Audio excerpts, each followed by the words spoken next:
திருவள்ளூர் பகுதியில் இந்த சிப்காட்டில் சில தேவ பிள்ளைங்களாம் சேர்ந்து ஊழியம் செஞ்சுட்டு இருந்தாங்களாம். அப்போது ஒருத்தர் வந்து அந்த வழியாக போகிறவர்கிட்ட ட்ராக் கொடுத்துருக்காங்க. அவர் ஒவ்வொருத்தர்கிட்ட என்ன பண்ணியிருக்காரு அப்படின்னா வாங்கி வாங்கி கிழிச்சு போட்டிருக்காரு. பைபிள் கொடுத்துருக்காங்க, அதையும் என்ன பண்ணியிருக்கா அப்படின்னா தூக்கி போட்டுட்டார்.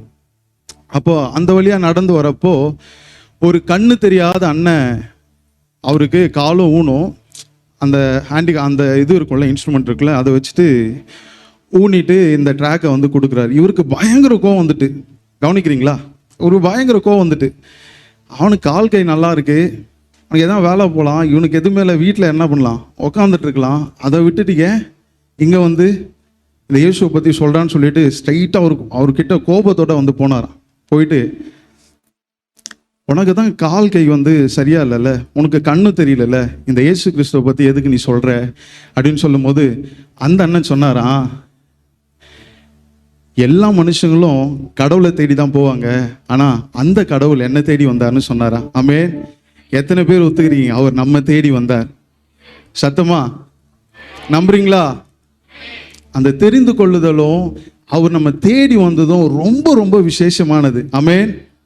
லூக்கா 4வது அதிகாரத்தில் ஆண்டவர் இதை வந்து ரொம்ப அழகா சொல்லியிருப்பார். தேவாலயத்தில் ஏசியா தீர்க்கதரிசி ஆகமத்தை வாசித்ததுக்கு அப்புறம் இவர் ஒரு காரியத்தை பத்தி சொல்லுவாரு. என்ன அப்படின்னா, எலியாவின் நாட்கள்ல படிச்சிருக்கீங்களே, எலியாவின் நாட்கள்ல இந்த மாதிரி 3 வருஷம் என்ன இருந்ததுன்னா பஞ்சம் இருந்துச்சு. அப்போ 3 வருஷமும் தேசத்துல மிகுந்த பஞ்சம் இருந்ததுனால அந்த இடத்துல நிறைய விதவைகள் என்ன பண்ணாங்க, இருந்தாங்க.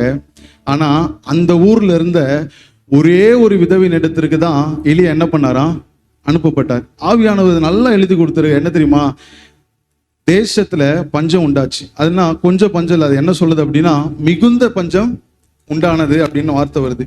வானம் அடைக்கப்பட்டது அப்படின்னு வார்த்தை வருது. 3வது, நிறைய விதவைகள் அந்த இடத்துல இருந்தாங்க, ஆனா அந்த ஒரு விதவின் இடத்திற்கு எலியா என்ன பண்ணாராம், அனுப்பப்பட்டார். ஆமென். நம்மளுடைய வாழ்க்கையிலையும் நிறைய இடத்துல விடுவிக்க முடியாத இடத்துல இயேசு நம்மளை தேடி வந்தார். ஆமென்.